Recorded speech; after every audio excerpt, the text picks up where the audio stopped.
Dava dağlarının bozkırlarında açar çiçek çiçek çiçek bir şehit. Şehadetin taşlı toz yollarında açar çiçek çiçek çiçek bir şehit.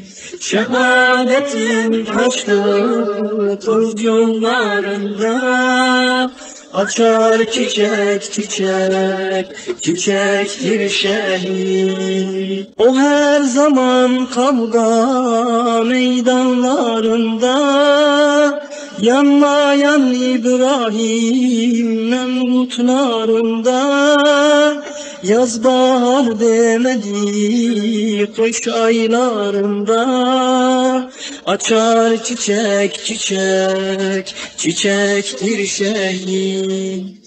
Yaz bahar demedi kış aylarında açar çiçek çiçek çiçek bir şehit. Hüseyin'in susuz kaldığı çölde Zeynep'in feryatlar ettiği yerde Allah'a arzuan edilen dilde açar çiçek çiçek çiçek bir şehit.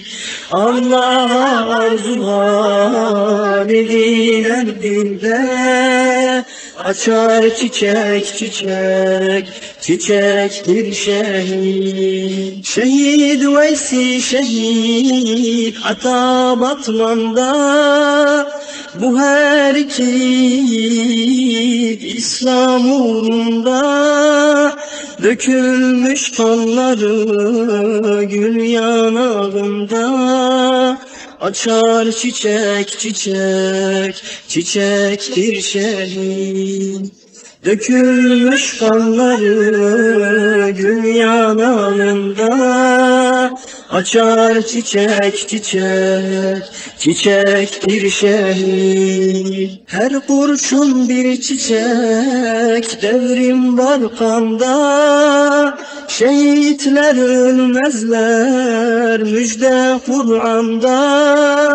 Mazlumlar ölünce kara toprakta açar çiçek çiçek çiçek bir şehit. Mazlumlar ölünce kara toprakta açar çiçek çiçek çiçek bir şehit.